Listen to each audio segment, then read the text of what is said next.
Never had so many problems trying to start a show before. Bro, just get used to it, man. A long time ago, and this will help anybody dealing with technical or other problems otherwise with productions, somebody told me about Murphy.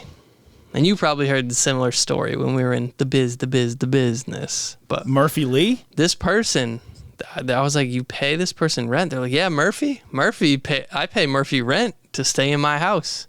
I was like, that's weird. Do you even know this person? Oh, yeah. Just when you least expect it, Murphy always comes around. And I was like, that's kind of strange. They're like, yeah.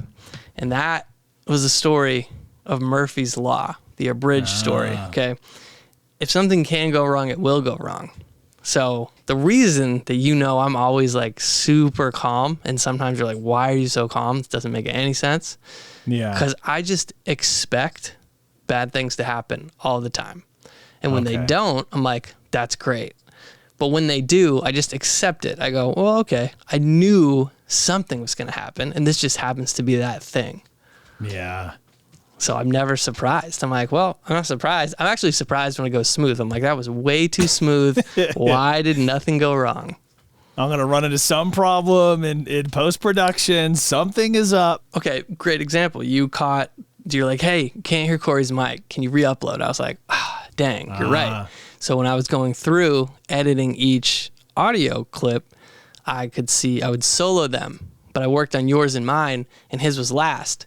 I had already uploaded the audio version, but the video version I hadn't uploaded yet. And his just wasn't soloed, so he was left out. So went back through, right? So I'm like, yeah, of course, that was way too easy. I knew I'd miss something. Yeah, isn't that always the case, dude? Yeah. You know what? When I travel, I get so much anxiety. Not so much about like, oh, I'm going to miss this, I'm going to be late for that.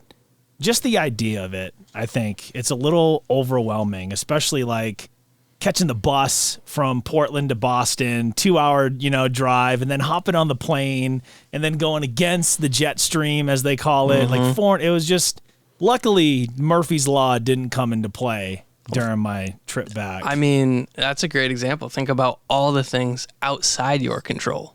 Yeah. You could control none of that. You hope that they would leave when they said they would leave, and that if you arrived, everything you agreed to would happen, but you can't really do anything. You just are like, well, I mean, let's see if it all goes through. Like, I don't know. Yeah, just thinking about it gives me a little bit of anxiety, if I'm honest. And like, it's like the more, I don't know. I just like living in this Zen place where I know there's so little I actually control. Yeah. It's just it's a figment of your imagination. Like like thinking you have control, you realize, you have very little control of anything in your life except your attitude. Yeah. That's literally the only thing you can control. Yeah. It's like I get up to Maine and I'm like, damn it, I can't wait to see Dave. I can't wait to cut a show. Dude, and then lo and behold, bro caught the flu, man. You were down and out for like, I don't know. It seems like almost a couple of weeks now. I'm feeling like better today, but my eyes are sensitive to light, thus the glasses, and I'm all excited Sunday, like you're heading in. I'm like, cool, he's going to land Monday. And I'm like, Monday, I don't feel right. I don't feel bad, but I don't feel right. And Tuesday, I was like, all right, I'm done for. And somehow Thursday, I was like, look, I got enough energy. We could do like an episode, and that's it. I think I saw you for 2 hours of your whole trip. Yeah. That was it. Dude, and that's tough to be sick, and then like I need to muster up my voice and get it to where it needs to be, and I got to be alert and conversational, and it's not easy to do. No, but you had booked us a guest, which is great, and you talked a bunch, so I didn't have to carry much, which was nice. I was like a decoy. Yeah, I was trying just to like, all right, I can sense Dave's having a little bit of trouble. Let me just, give me the hot tag, bro. I'm ready. It worked great. Yeah, that was a lot of fun to have somebody on, just a different dynamic. The live in-person dynamic, as we both, can attest, that is the best. Yeah. And to have a guest that we both known for a long time, that was special. A really long time, dude. And we actually got a lot of really good positive feedback about that show from quite a few different listeners. Some that even surprised me that like haven't reached out before. And they were like, wow, that was so cool with you three there. Like, you should have more guests, you know? And I'm thinking, you know, logistically, it's a little bit tough because we both live on different coasts, but that's not to say that friends that we both don't have in Maine, we can't get one of them to pop over to, you know, the Harding Manor. Dude, and, you know what I mean? I live close to everywhere, close to Westbrook, close to South Portland. I'm kind of like in the mix. So I know we've been talking and we won't give it away, but we're going to have a really good guest soon in person. So it'll be me and a guest here. I might like change things up. I don't know. I could probably just pull another chair in. And then you and me still doing the show, but the stories I think we're going to get from that are going to be like just life-changing. It's going to be really cool. And I got a quick little story, a little bit of exciting news for you from this week. Dude, let's hear it. Just getting back to work, and it's all right. You're on air at 3, right? But first, we need you to do a phone interview with Alicia Keys. Dude, are you kidding? Yeah, she's actually in Denver doing a concert at Ball Arena Thursday night, the 27th. Man, And that's tomorrow. yeah, I got to spend, I don't know, like 6-7 minutes with her on the phone. And I'll tell you, dude, it's so much easier doing interviews over the phone because obviously they can't see you, right? So that makes it a little, and you can kind of be whoever you want. Yeah, you're right, the phone, right? Because you did the Bailey one and you're like, all right, man, I got to compose. Like, Bailey is on the screen. Dude, I was sweating something fierce during that one. But yeah, I mean, it was super cool. And there was like, it's like, you know, with post-production, I can go back and kind of fix anything. But for the most part, I kind of just kept it all there. I just tightened it all up. And one of the things that I got to talking to her about was I asked her about, are you afraid about getting hit with any objects while you're on stage? Because that seems to be like the crazy thing going on right now. And I actually wrote all this down. Relevant question, unfortunately. Yeah, you know, I thought it could be, you know, kind of good to get another artist's perspective. And I was like, you know, because we get artists like Kelsey Ballerini, she got hit in the eye with a bracelet. Harry Styles got hit with an unknown object while walking off stage. Sounds like a weapons match in wrestling. Unknown object, foreign object. Yeah, BB Rexa got hit with a cell phone, which we've addressed on the program before. Ended up with a huge shiner and like 3 stitches. Also, Ava Max, somebody went even further. They didn't throw something on stage. They threw themselves on stage and they smacked her in the head. Jeez. It's these people are coming to your town to entertain you. Like, what are you doing? You know, I don't understand it. And Drake is the latest victim of this. I don't know if you heard about what happened to Drake. You talking about the bra? Yeah, so okay. Drake got it pretty easy. Hurt? Oh no, he just got the bra. Yeah, and that's one of the things that Alicia addressed. And I teed up this clip for you that I pulled from it. It's just a little, you know, something. And I just wanted to play it for you. Here we go. And we're going to talk about your big show here at Ball Arena Thursday night, the 27th. But first things first, just with all the like headlines that I've seen lately of people throwing things at artists like Drake and BB Rexa and Ava Max. And I kind of wanted to get your perspective on that as an artist. Is that something that you're kind of worried about or no? I have been hearing some crazy stories. I mean, I think Drake probably got it the best because I guess it was a bra. That's what happened recently. Of course. I'd be cool with a bra. I'm all right with a bra. And no heavy metal object. That's not happening. Yeah.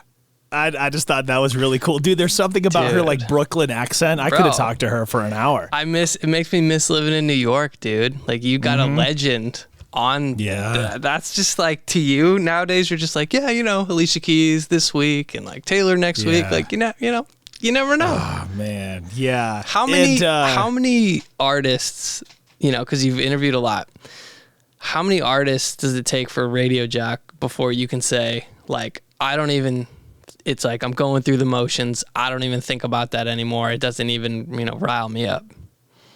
Well, you know, Alicia Keys is one of the more like talented musicians of our time, like hands down. But with that said, it's not like my favorite genre of music. I can love and respect what she does, you know. I don't know, man. It's all kind of the same preparation. Like you kind of just, you figure out, okay, what's the agenda? What are we plugging? What's the call to action? What are some things we can discuss? And a lot of the time throughout what I've done in radio, a lot of it's really surfacey, like very rarely. And I don't think I've really had something like this. Maybe Benson Boone a little bit because he really opened up for me. But for the most part, it's all just very surfacey, matter of fact, just fun, light conversation stuff. Like I'm not in there to ask the hard-hitting questions to try to get somebody caught up or to make somebody cry, So it was very much about the show. Of course, I've been giving away tickets all week. People are pretty jacked up about it, if I'm honest. And yeah, it's another name on the list of like a really cool artist that I've gotten to, have a conversation with because of my work. And it sounds like you don't let it get dull. Cause I would, just based on the question, like, I've interviewed 100 artists and whatever. I'm just in here to do my job and push buttons and talk on the radio. I'm sure some people could get calloused, but at least you take an interest, even if it's not your preferred, genre. Oh, totally, dude. Like, I mean, I've had times where like I'm having a bad day and I'm gonna just go through and obviously be a pro and do the best I can. But for the most part, it's always like, okay, look at this as an opportunity. Like in this case, it's something that I was able to take from my broadcast and bring it to our podcast. Heck You know what I yeah. mean? So it's like it can always cross over in some way. And then it's like I was able to take that phoner. I was able to put it as my, iHeart podcast. I was able to do a blog with it. I was able to play clips on the air to help promote the show, which is the whole purpose of it. So you can get so many different uses out of, a 6-7 minute phone conversation that even if you're having a rough day and you might not want to do it, it's like, no, the reward far outweighs any kind of like, oh man, another one. This is how you do it, people. If you want to be a pro, this is how you chop it up and you get some more juice out of the squeeze, if you will. Yeah, absolutely. And just like on that whole topic, man, it blows my friggin' mind that things like this are happening. That a woman like BB Rexha can get hit in the eyeball with like an iPhone like 14 Pro Max that weighs like 4 pounds, and people are throwing like batteries and lighters.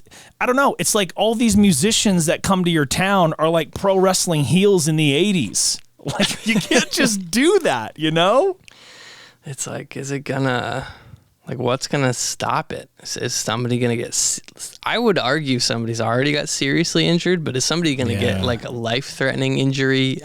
Like something's gonna stop it? Because I just think, or artists are just going to shun your town. Like you might be the reason that BB Rexha doesn't come back to your city. Yeah. Well, I mean, from the time that I spent at the Taylor Swift show before taking the trip up to Maine, I didn't see any of that stuff happening, dude. But I wanted to dive into that experience real quick because you and I aren't old enough to have ever experienced Beatlemania, but I can't imagine it being much bigger than just this Taylor Swift madness that is sweeping the country right now. Like, girl is selling out like 2-3 nights in a row in any given city. She did Denver 2 back-to-back nights, 73,000 people in the stadium, sold out. And just, dude, thousands of people outside just having their own lawn parties, singing along. Like I've never experienced anything like it. It was madness. It sounds, just from the numbers, it sounds like she's doing back-to-back like SEC football games. Yeah. In like any city. And the numbers I was reading in the Times was 13 million per night. That's insane, dude. And then you and me were talking about some other stats, boosting the U.S. economy. Yeah. Literally, because hotels, Airbnbs, and like all these industries are percentage points going up because people are booking to go see Taylor. Yeah, and dude, and the airport was a prime example of it. Like, I was like, okay, if I'm gonna fly back to Maine, I have to make sure that I'm there for both Taylor nights first, because it was my job. I had to be there to work the tent and all that stuff. I was fortunate enough to be able to go to the opening night, Friday night. I was invited in her label suite, So I got to watch the show from there, have a bunch of really good food, and never turned down a free meal in my life. Not about to start now. And there's just a ton of different radio folks, TV personalities, media, magazines, like everybody kind of hanging up there in that suite. And yeah, I mean, I hung out for an hour for the show, and I heard Cruel Summer like right off the rip, and I was like, this is great. And then I was like, okay, I got to be here tomorrow. Plus I got a remote in the morning, so I'm like, I got to dip. You know, I can't hang like I used to. But I saw this post, Dave, about the concert in Denver for Taylor, and they were taking images from outer space, off the globe, right? You could see the concert from outer space. That's wild. The pictures were so unbelievable. And it wasn't like a drone flying over the stadium. Like, these were taken from actual satellites. And it's just like a bird's eye view of Empower Field. And it's like, it has like a certain time stamp. And then it's like 30 minutes later, 7,200 cars filled the parking lot of Empower Field. Jeez. That's not to mention anybody that Ubered or Lyfted in, which was crazy expensive, by the way. Traffic was nuts. It took me 50 minutes to make a 15-minute trip in an Uber. Silly. Crazy. And then it's like doors open and the stadium is full. And then the next picture is, so when you go into a Taylor show, you get one of these like LED bracelets and you pull it, and I don't know how they do it, like DMX lighting or something. It's way over my head, right? But all of the LED bracelets sync up to the light show on the stage. Dude, that's incredible. It's crazy. It's a crazy, crazy visual. And the final picture was like the whole stadium lit up in red. Wow. And it just looks so friggin' cool, dude. Like, yeah, I mean, I think you and I have talked about this before. There are legitimately, I think, only two pop stars on the planet right now that can do this kind of thing. And that's Taylor Swift, who we just had for 2 nights here in Denver, and Ed Sheeran, who's coming here to play the same venue next month with Khalid. Yo, and Ed Sheeran pulled up Eminem in Detroit, man. Did you see those clips? That was really cool.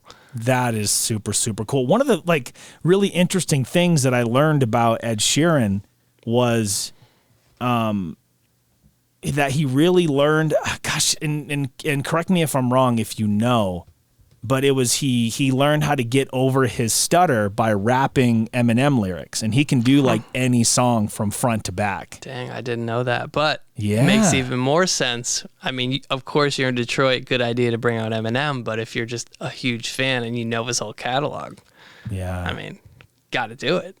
Yeah, and they got a track or two together, dude. If Shady shows up here, because I'm probably gonna go to that concert. Like, I don't really care to go to shows. The Taylor one, obviously, I was there for work, but it was like I've never experienced something this big and crazy before, dude. Like, I gave away tickets for the 2 weeks leading up to the show, and there was a lot of pressure on the station, like within the company, to, I don't know how far I can pull this curtain back, but a lot of pressure within the company to literally knock this activation out of the park. Yeah. We had 2 tents, 2 stations there. We had this big butterfly mural, similar to the ones that you would see in Nashville, right? With all of her songs and albums on it and the Hits logo. And I'm snapping pictures for people and meeting listeners. And then we had one of those 360 cameras where I think you and I did one in Atlanta one time. Mm-hmm.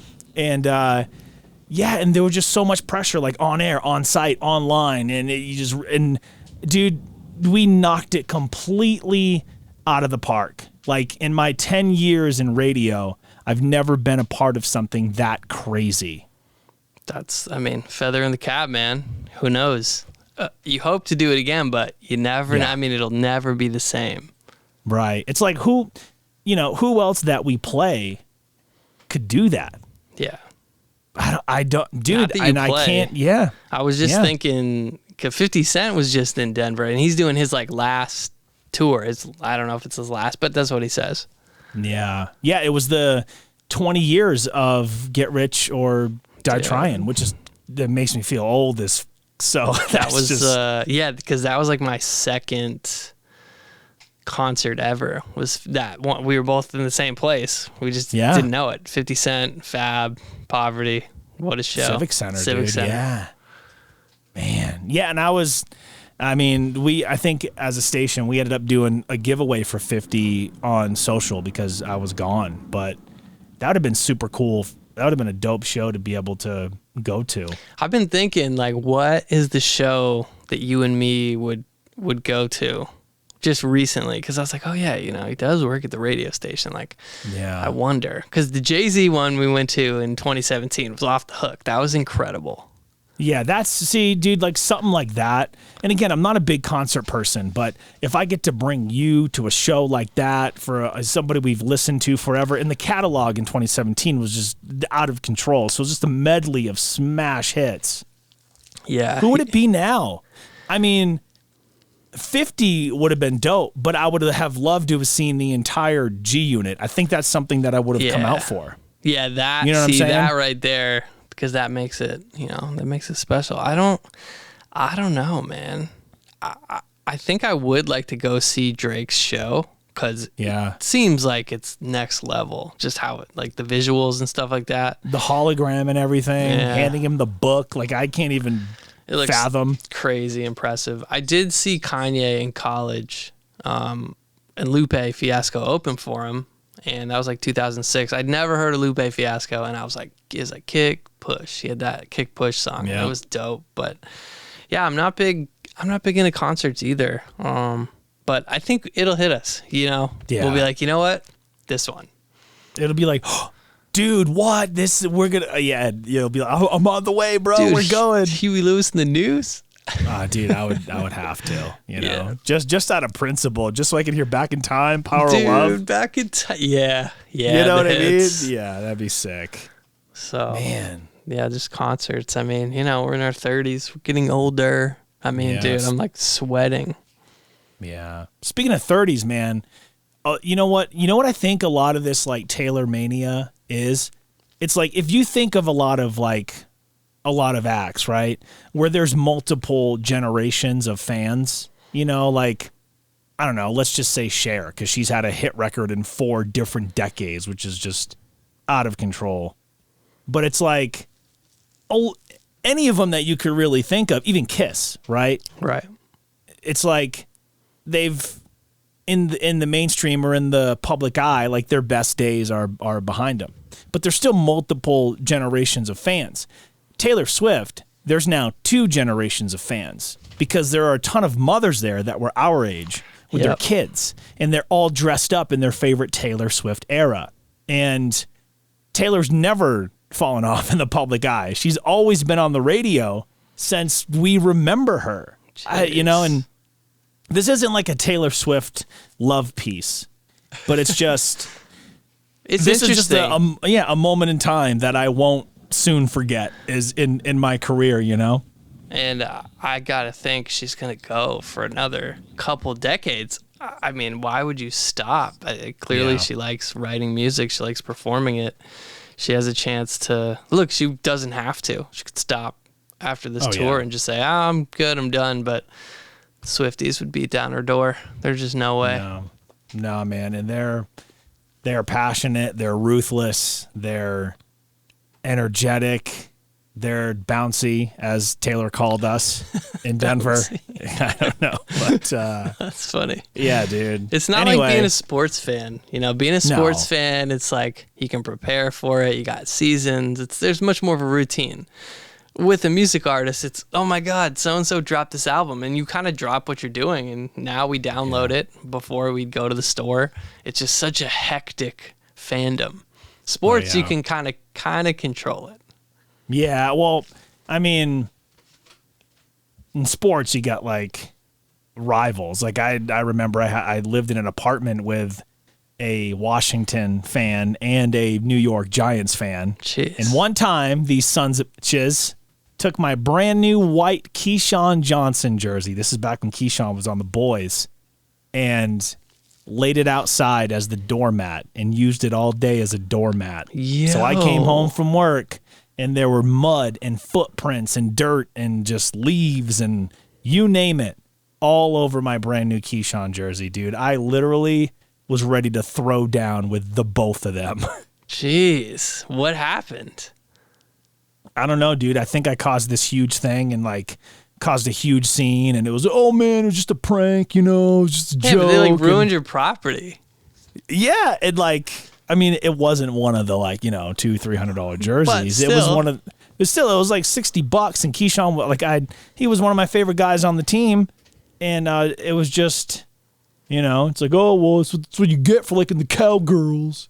Man, kids are brutal.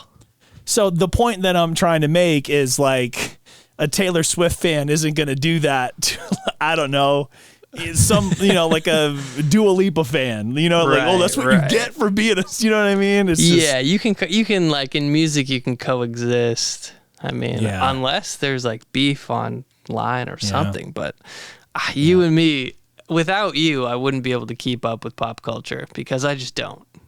Yeah. I mean, without my job, I wouldn't keep up with it either. I think, dude, I just turned 37. I'm just going to put that out there right now. Just turned 37 years old. It's good. And, I think I am who I am at this point. I wouldn't say I'm stuck in my ways, but I'm getting there. Like what you see is what you get. There'll be, room to grow, romantically, professionally, personally. What the ceiling is coming, like once you hit that certain age, it's just like, that's how you are for good. And I feel like I'm kind of inching towards that, if that makes any sense at all. No, it makes sense because there's certain things I just won't give into. Like if Matt's like, hey, come out with me and, these other 20-year-olds, I'm like, not doing that. I'm just done doing it. Like, look, it sounds really fun in theory, but I know in like an hour, I'm going to want to be back home and like 10 o'clock, get ready for bed, 10:30 in bed. I got some routines that are solid. So I'm with you. I get that. There's certain food I like to eat, certain stuff I don't like to eat, places I don't want to go because of parking. Like I got my routines. They're all over the place. But I'd say as far as like mentally, I feel just very open to like wanting to change things and like grow. And it's like a new chapter of like learning and like getting to do this show. I feel like I'm learning like crash course and like, how do we make a good audio show and like learning about what are the topics of the day. Learning Taylor Swift. I didn't even, really listen to Taylor Swift or even pay attention.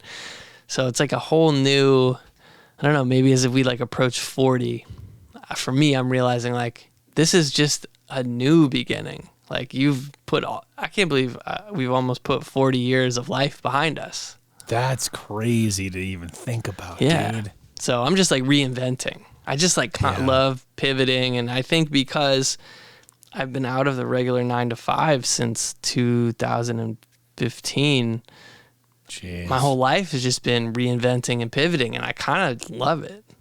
Yeah. Well, I mean, you have to a point, and to survive. Yeah, I think. Yeah, now that you say that out loud, I kind of feel like an idiot for what I said, because I want to continue to grow and pivot, and I want to be all that stuff. But I also want to sit on the porch at 7 p.m. and just no talking, just silence. Exactly. I think that's what I was trying to get across. And one of the things that you mentioned was routine, and going on vacation definitely throws your whole routine it's out the door, out of the window, and. I kind of wanted to bring up a thing where, and I don't know if you've ever experienced something like this before, but it feels like anytime I do come home, right? Right. I'm not trying to make a bunch of plans, right? I'm trying to do a couple few key things, see a couple few key people, including my mother, right? Yeah. But it's like you get all the and we talked about this before because I told you this was going to happen. I knew it was going to happen too. There's no avoiding it. And I think what I said to you was, dude, people love spending your time for you. Yep. They love it. And you come home and you're like, cool, I'm just going to keep it low key, hang with Julia, see my mom, have my birthday. But no, wasn't that easy. People just start to make it difficult, I think, without realizing it, but some people do with realizing it and say like, well, their schedule becomes more important. And it's like, well, look, I get you got work, you got stuff to do, but I'm only 3,000 miles from where I live, and I'm only here for a week. So, like, I am around. I'll be flexible, you know? Like, even just doing the show, I was okay if it didn't happen. I just wanted to see you for, 10 minutes. That was what mattered to me. Like, I didn't come there like, I have to do a show with Dave. It was, I just want to see you for a minute, and if we get to cut a show, awesome, because we've been talking about it for a while. Yeah, man, it's like, oh, well, you leave and you suddenly get these, like, messages of, oh, would have been nice to see you while you were here, and it's like, would it have been? Literally just flew from one coast to the other. You could have came to see me too. Like, some people that really wanted to see me went out of their way to come see me, you know?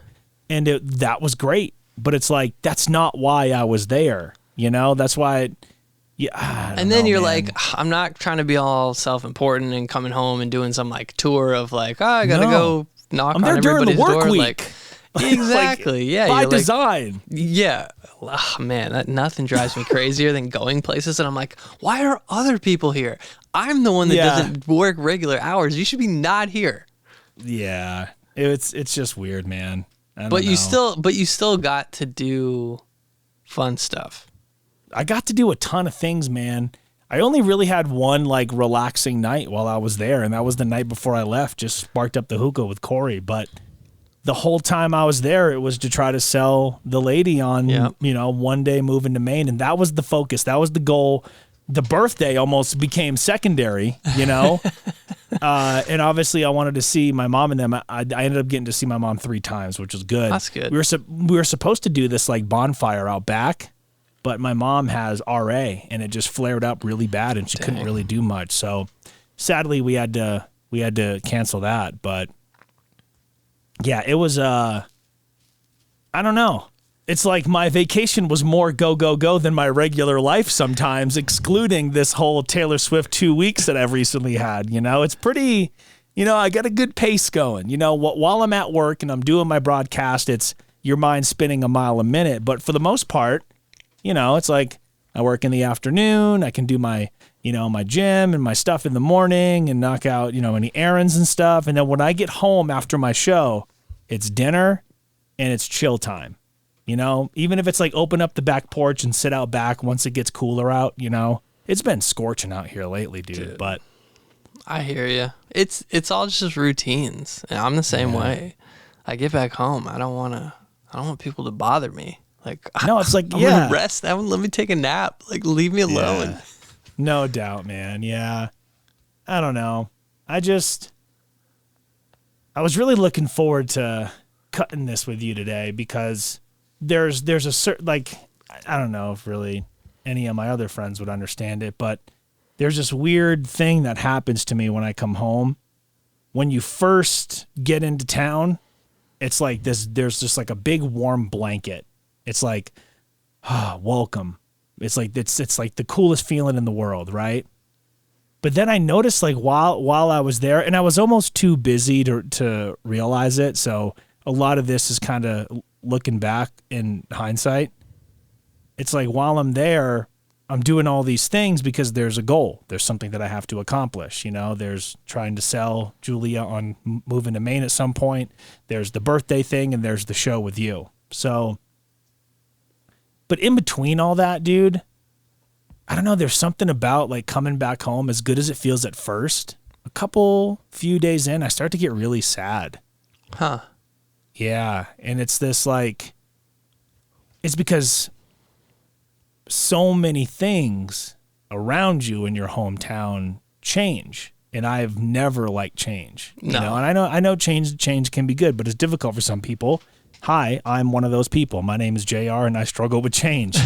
And as much as things around you change, a lot of the people stay the exact same. And it's just such a weird thing. It's like, I don't know, it's like coming back to the Twilight Zone, and suddenly some of the things you like aren't really as good. Like, dude, like I had Amados like 3 times while I was there, man. Okay? But let me tell you this, I didn't enjoy it like I used to. Really? Yeah, I don't know if it was just like the Which one staff. did you go to? I went to Forest Ave, I think it was. No, not Forest Ave. St. John What is Street, it? downtown? St. John, yeah, Yeah, sorry. okay, good. That's where I go. Yeah, the one over by the Sea Dogs. Yep. And I don't know if it was just like the staff or the help, but like the woman taking my order never made eye contact. The guy that was making my sandwich couldn't even say my name correctly. And I don't know, it's like food was almost as good as it always is, but just the overall experience kind of sucked. And I kind of felt that way with a lot of the stuff. I was like, here I am putting all this pressure on myself to convince this woman that I love to one day move back to this place that it isn't exactly the way that I remember it used to be. And I'm having a really hard time like accepting that. And it feels really strange. And I was getting super sad while I was there, but I was so busy that I didn't really notice it until I had those moments of like right before bed where you could kind of, just think and reflect for a second before you passed out.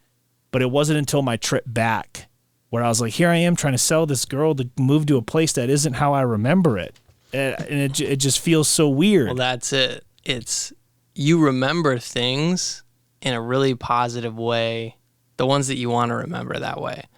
But they were never really that way. It was probably mediocre staff, not giving you eye contact, but the food was great. But you convinced yourself that memory was so positive. Yeah. But now that you put the pressure on yourself, you're like, oh, it's got to be like this, and this is supposed to happen. But all along, was it ever really that way? Probably not. I don't know. Yeah. I don't know, dude, because I'm pretty like, I feel like I'm pretty, what am I trying to say?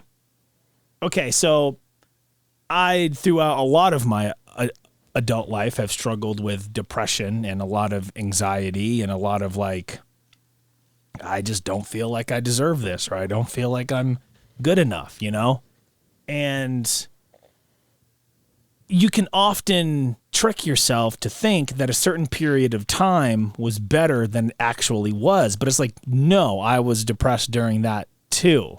That's just already happened, so it's safe and it can't affect me. So like, I'm pretty self-aware is what I'm trying to say. And I understand that. Like I could look back on a certain time of my life, where I started DJing and I was doing this and that and everything was great and all this cool stuff. And it's like, well, no, that whole time you were battling as well. I could look back at my, 4 years I spent in Nashville. Like, oh man, I really wish I would have appreciated it more. I really wish I would have let myself live. And this was so great and that was so great and this team and that thing. And it's like, no, you were struggling with that too. And now it's like I'm out here. And as much as I really enjoy my job and, everyone's, pretty kind for the most part, and there's a lot of opportunity here, all I can think about is moving back home, but it's to a place that I don't really remember. And that sucks, man, because it's been 6 years since I've been gone now. A lot's changed. It just, I don't know. I know that sounds stupid. Some people will be like, oh, stop being a, get over it. But it just feels weird. Well, no, when I first started taking trips home like you are, I had the same feelings. I was like, this is a little different than I remember it. I'm like, oh, that's okay. But then like the things add up and you see like, was none of this like this or did it get worse? Like I just can't tell. Now living here for a few months, you're like, oh, right. I'm in a routine. I'm not thinking about it anymore or any longer. And then what's nice is you can look back on like the places you've been and be like, I have fond memories of that. Yeah, it wasn't all great the whole time, but like, dude, living with you in Nashville was so sick. It was such a struggle, but it was so much fun. So like, yes, I understand. Like, I don't dwell on the negative stuff, but it existed. It was there. I know it happened. It's just there was so many, like you do, you focus on like those positive moments because they stand out way more. And it's funny because I was at Funtown and I'm pretty sure the culprit for my illness was some wave pool at Splashtown, like 100%. There's just so many kids. I'm not a parent. My body's not ready for that. So I got an introduction to it. That place actually hasn't changed like at all. It's wild. No, it's is so dude. wild. Yeah. Remember last time I was at Funtown, one of my favorite rides there still is the casino, as uncomfortable as it is. So I can't ride that one anymore, bro. Yeah. I don't know. Sometimes when we do these shows, I get really reflective, and yeah, I'm just like over here trying to like come back to a place that I don't really remember, and there's not really money in my field back home, and it's tough, dude. That's I'm a really like, tough thing, right? Yeah. The money part, because, and I had this epiphany recently, like there was a time period when I moved back when I said, before I was going to open the shop, I'm like, oh, I got to get a job, whatever. So I, do the job thing, resume update, send out reels, boom, boom, boom, get a couple interviews. But I'm like, man, like why? I have so many skills. How come there's no money in my field? Yeah. I'm like, this doesn't make any sense. Like I have more skills than I had 8 years ago. Yeah. And I think where you're getting to in your life and your career is you're at the point where it's going to be up to you to create the money, to create from seemingly nothing in the place you want to be. And that's like super scary because you and I are good at like, okay, we can execute somebody's vision who's got the money already. How do I get the money and do the work? It's like, no, somebody pay me to do the work. Right. I don't want to have to do both. And it's when you realize, oh, the tough thing is the thing I have to do. Man, that's a lot. Yeah. And it's a little discouraging, honestly, because as much as I'd love to be back there with you and the family and all that stuff, I feel like I'm not doing myself any favors by constantly thinking about it and constantly putting like unnecessary pressures on myself. I don't know. I don't have it so bad. You know what I mean? Like, you got to think like so many different jocks would kill to be in the position that I'm in, and I'm super blessed and fortunate for that. And the other side of that coin is I've really worked my butt off to master my craft over this past decade to get to where I'm at now. Yep. And while you always want more, it's like, sure, I wouldn't mind getting to LA, but that's obviously for one reason. I don't really care where I do radio. It's all about creative and cash, as Eric Bischoff would always say. And it's like, it just goes back to that balance thing. It's almost impossible. You can't, it's different for everyone. And it's different, like for me, day to day, sometimes like month to month, year to year. I'm like, oh, I didn't get to work out for the last whatever days. I got to just live with that. So now all that energy's got to go somewhere else. I just can't enjoy my day how I want, or sometimes the work is go find the clothing, go find the cards. I want a list. Well, too bad. You don't get to do that. You got to go do the thing you don't want to do.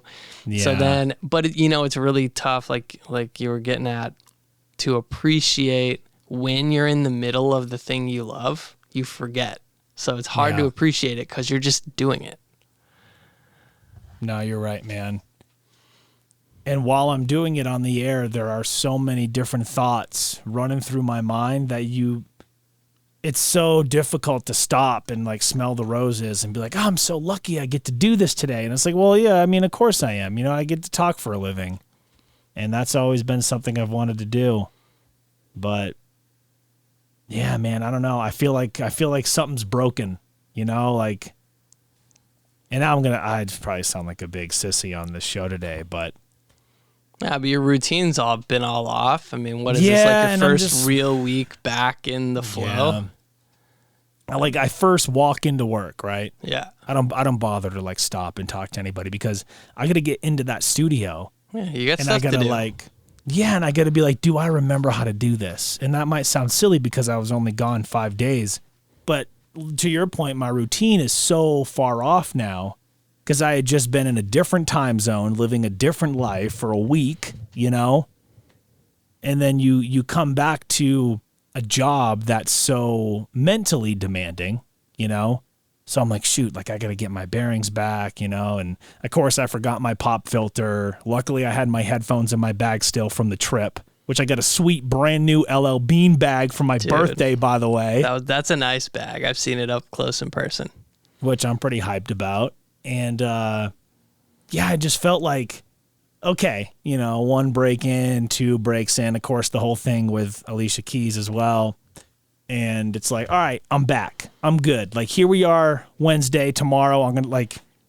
I'm completely fine now. But it's just that first initial, like, okay, here we go. I'm back at it. I got to switch everything back up. And I've also been I've gone to the gym twice this week against doctor's orders.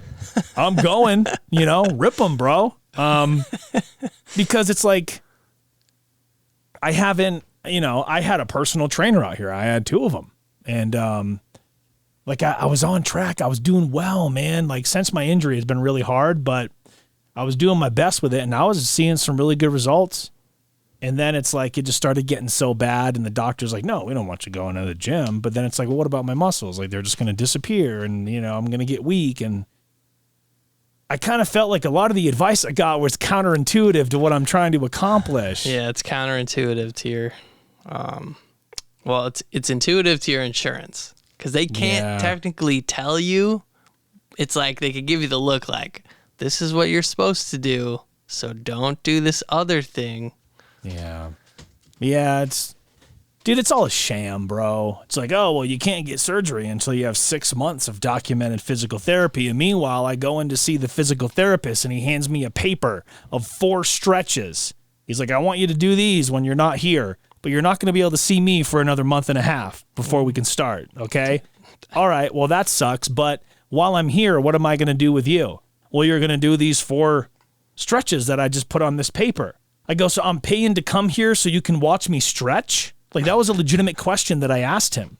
He's like, oh, it's all just part of the process. This is how we're going to do it. And I said, this is a big waste of time. This is a huge waste of time. I've dealt with this injury for over 3 years now. I'm trying to find some resolution. Meanwhile, all this, like, stretches and all this bullshit I've already done with a personal trainer. So I'm like, I'm doing my best to stay calm about the whole thing because it's, going back to the beginning of this conversation, it's out of my control. But sometimes that's difficult to accept, you know? And the whole thing is just so frustrating. And, yeah, man, I don't know. I need to spark up the hookah. I'm having a rough go. Like, tell me, like, what's going on? That's why we do the show, man. Yeah. Because it's very important, like Dr. Shane would say, to not keep these thoughts and feelings inside. Because that stress over time is what causes, like, really bad disease. And I just saw some video about how if you're with a partner and you're with them for like years, I think the example was like 11 or 12 years, and you have this, they have a negative reaction to what you're going to say, or you hold back what your honest feelings are because you know how they're going to react. Every time you hold back, your body, like, it stays inside. That's why people get serious things like cancer, and like that's why that stress, you have to get it out because that's worse than any other like physical thing you could do to yourself. Yeah. So getting to use this as a platform is just smart. I mean, people go through that kind of stuff, probably not exactly what you're going through, but I'm sure they've been frustrated with a physical therapist or a doctor giving them the runaround on like, yeah, I have the internet, man. Like what you just told me is like pretty common. But now that you said it and I paid you, it's okay. Yeah, one of the things that really just grinds my gears, that chaps my ass, something fierce, Dave, is that I got 3 different expert opinions on my back, right? Right. That's the wise thing to do. But of course, I hadn't reached my deductible yet. So your boy just had to fork over $700-something, which is a lot of money to me. And I'm like, damn, well, why did I go see? So then you start to like second guess, like, what am I doing? Why am I doing this? And it's like, I don't know. I feel like I feel like if I keep talking about it, people are going to think that I'm ungrateful and that I'm not, you know, because I on the air every day, you live a certain character. You know, everything is. Yeah, but you got to live inside your own body. I've had people tell me, man, I wish I could be just, excited and happy all the time like you. But it's like I've said that same thing to other people. And it's like, man, if you. Well, the key, and we've talked about the rain cloud, is like, the key is not being happy all the time. I'm not happy all the time, but I'm totally fine all the time. Like, I'm calm. Yeah. Like, I'm never overjoyed, like, for the whole day. That's ridiculous. And I think that for the most part, people kind of understand that, like, oh, I'm listening to, like, a radio show and, like, this guy's doing a great job presenting it. But, like, clearly, if somebody was that hype all the time, I'd be like, yo, you need to relax. Like, this is too much. Yeah. I'm positive, but, like, dude, enough. I can't deal with you. That's Yeah. too much positivity. And you can have somebody who's too negative. I mean, I just, I don't try to stay in the middle. Like, some days I'm more negative than others, especially when I'm sick. I'm just like, yo, don't talk to me. I'm sick. Just leave me alone. You don't want to talk to me. Here. Let me come out and tell you what's really been on my mind lately, since we're just doing some therapy here. So I've been in a long distance relationship for 1 year and 8 months now. And again, we can say whatever we want about this because she does not listen to the show. And there was a moment during my trip home where I tried to have one of those like uncomfortable, but growing conversations. And it was tough. And we had to go on this walk and figure out all this stuff. And you have to like wrangle the person. You're like, hey, yeah, no, this is like real talk. We're not just getting groceries. Like, no, we need to talk about some stuff. Yeah, because like things got awkward, and then it was. I think one of the things that I said is ultimately this is where I want to end up, back home, and then it was, oh, with or without me, huh? That's and tough. So that wasn't. I mean. Because as a man, though, that's where you got to be. You're like, yes, I absolutely want it to be you, but you got to understand. I got my mission and my principles. Yeah. And I don't know, man. It's so tough. The more that I logistically think about it, because I think as men, we definitely look at things more logistically rather than emotionally.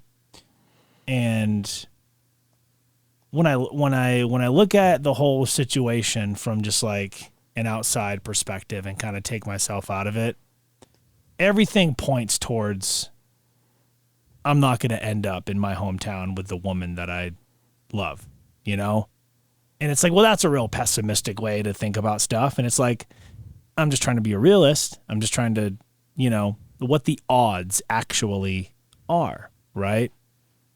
And there's no end game in sight on this long distance thing.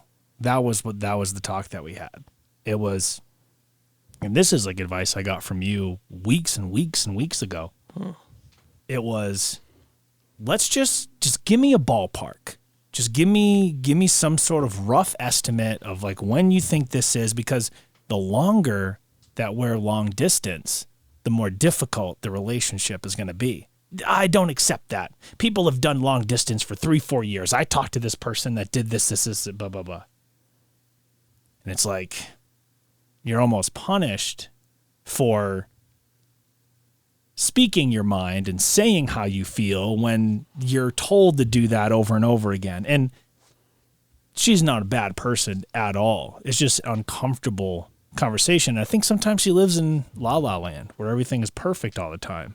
But I don't, and I don't know, man. I'm not in a rush to get home. I think the 10-year mark is kind of my goal, which is still like 4 years away, but I don't know. I feel like I'm missing so much time, but that's because I'm not living in the moment of where I am. And one of the things that I often have to do is try not to think about my relationship. I try to and this might be super unhealthy, but sometimes I pretend like it's not, I don't even have one. Well, to help you focus on just enjoying life. Because you're like, well, if the person's not here and we're not on the phone all the time, like, let me do me. Like, I'm on this earth to enjoy myself too. Yeah. And I think, like, as long as you just keep moving toward, like, all right, I laid it out. I made it pretty clear what my plans and intentions are. And, you know, that next big opportunity for you, you just got to take it. And you have to take it with yourself in mind first.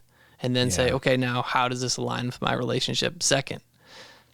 Because if you don't take care of yourself first, doesn't matter how good the relationship goes after, it's never going to be good for you because you're always going to know you sacrificed yourself. So you're never going to be truly happy. Right. Well, the whole decision to move out here, obviously getting the offer and all that, right? It was like, okay, well, eventually she's going to try to wind up in California, and, you know, Colorado's much closer to California than Tennessee. It's like those shouldn't have been my first thoughts. Right. But right there, equal with them were, well, this is a huge opportunity for me, and I have a chance to work for the biggest media company in the world. Like, I'm not going to say no. I did say no once, and that ruffled some feathers for sure. But I was like, Colorado seems kind of cool. You know, I'm down, give that a shot. And plus, it put me in a big market, which has never been the driving factor. But it was just the fact that the first time I said no, I figured I probably wouldn't get a second offer. I did. So then I was like, okay, if I turn this down, I'm definitely not getting a third, you know? Yeah. Wise. Yeah. And I was like, okay, I'm just going to do it. And it's going to be great for me professionally. Plus in my personal life, my partner is going to be a lot closer eventually. And it's like, that's all fine and dandy, but I don't know, man. I get super, super lonely out here. Sometimes I just don't let myself enjoy life. I'm going to go to work. I'm going to come home. I'm going to go to work. And I've been doing a lot better of it lately. And if anybody listening to this right now, I don't want to come across as that I'm just bitching and moaning, you know, like I think this is something that's probably common with a lot of people, especially when they're in a place that they're not super familiar with. And it's so difficult to navigate and find new friends because a lot of people that you meet, nobody cares about you until they think you're somebody. And then they only want to, they only want to be around you because they think that they can get something from you. You know, like I've had people that I've met here, like 30 minutes before the doors open, going back to Taylor Swift. Hey, you know, my son really wants to go to the show. Do you think you can get us some tickets? And then I go, I couldn't, of course. We didn't have any more. I go, I'm going to ask this person for a ride to the airport tomorrow. I guarantee you they're going to say they can't. Lo and behold, they can't, you know? So that kind of stuff isn't lost on me. I got you, and that's all I can need, dude. Like I got other pals too. I got Hazard, I got Corey, but it's like, I don't know. She always tells me, just go out and make new friends, go out and meet new people, just go out. And I'm just like, well, you got to think about your goals. Like, yeah, honestly, dude, I don't got time for friends. Nah, with what you want to do, with what we want to do, you have to be ruthless. Doesn't mean that you're not kind, but like, I just don't mince words. I don't have time for that. And if you get offended, like, I don't know. I really don't care. I don't have time to coddle you. I don't know how to talk to you, except I'm going to be clear and concise. And if it's too blunt, I'm from the East Coast. What do you want from me? Yeah, definitely, man. And, I kind of went off the rails here for a little bit, but I'll tell you, it felt good. Sometimes you have to. And like you and I will talk a little bit throughout the week, but normally I would be telling you this stuff off air, but this is the time that I have to talk to you. And I think people are going to value this because this is real. This is the stuff that like I'm always wanting. And but I'm not, the tricky part is like, I can't force it. I can't like, hey, give me some real authentic stuff. Like you have to just come out with it. Yeah. Like the whole beginning of the show today, I was just like, I feel like I was kind of just going through. It's like what you said earlier. It's, do you ever like, do these interviews with these artists and you feel like you're kind of just going through the motions and it's just part of your gig? And it's like, I've never felt that way doing this with you before, but I felt like I was almost hiding the whole time. I felt like I was kind of just letting you kind of steer this ship because there was something on my mind that I didn't know if I was necessarily comfortable with bringing it up for, our subscribers to hear about. But it might seem like on social media and on Instagram, like I'm living this really great life. And, truth be told, I am. But that doesn't mean that, this great life doesn't have its challenges because I'm just human. Dude, well said. Very well said. This was honestly, it's turned into a very deep show. Great show. Yeah. Well, there's no coming back from this. No, man. I know people are gonna appreciate that you opened up because it's not easy. It's not easy for people to open up, period. But on a show, that's that's noble.